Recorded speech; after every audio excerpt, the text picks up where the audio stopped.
ನಮಸ್ಕಾರ ವೀಕ್ಷಕರೇ, ನಾಲತ್ವಾಡ ಪಟ್ಟಣದಲ್ಲಿ ನಡೆಯುವ ವಾರದ ಸಂತೆಗೆ ಹಾಗೂ ದಿನದ ಮಾರುಕಟ್ಟೆಯಿಂದ ಪ್ರತಿ ವರ್ಷ ಲಕ್ಷಾಂತರ ರೂಪಾಯಿ ಆದಾಯ ಬಂದರೂ ಸಂತೆ ಮಾರುಕಟ್ಟೆಗೆ ಮಾತ್ರ ಪಟ್ಟಣ ಪಂಚಾಯಿತಿ ಮಾತ್ರ ನಿರ್ಲಕ್ಷ್ಯ ವಹಿಸುತ್ತಿದೆ.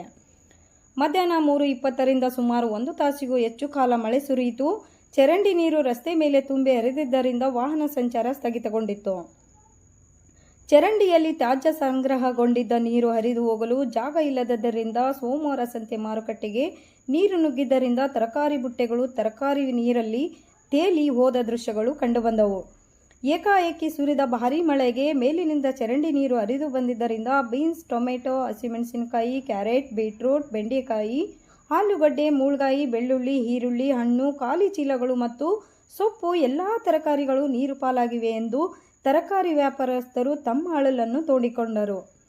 2 ಬಾರಿ ಹೀಗೆ ಚರಂಡಿ ನೀರು ಏಕಾಏಕಿ ಸಂತೆಗೆ ನುಗ್ಗಿ ಅಪಾರ ಹಾನಿಯಾಗಿದೆ.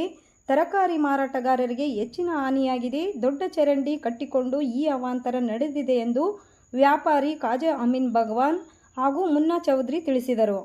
ಚರಂಡಿಗೆ ಕೆಲವು ಅಂಗಡಿಕಾರರು ಪ್ಲಾಸ್ಟಿಕ್ ಸೇರಿದಂತೆ ಘನತ್ಯಾಜ್ಯ ಹಾಕುತ್ತಿರುವುದು ಬಿಡಬೇಕು ಎಂದು ಹೋಟೆಲ್ ಉದ್ಯಮಿ ಶರಣು ಗಂಗನಗೌಡರ್ ಹೇಳಿದರು.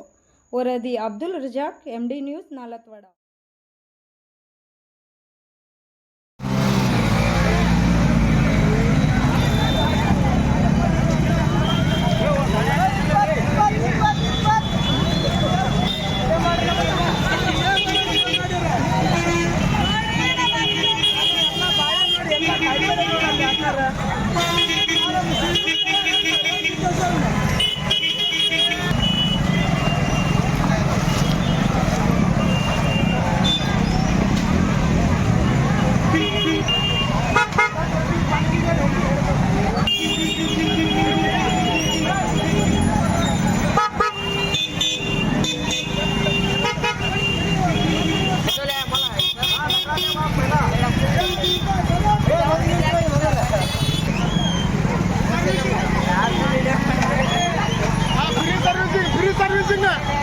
ಎಲ್ಲ ನೋಡ್ಕೋಬೇಕು.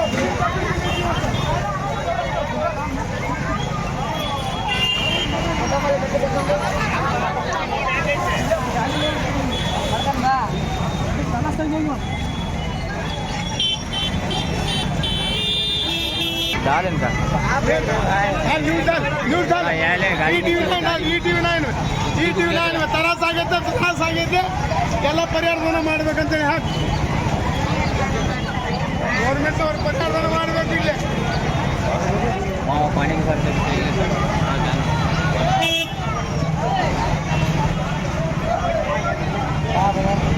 क्या बाजार तिरगा रहा बोली ये क्यों तो ब्लॉक हुआ है?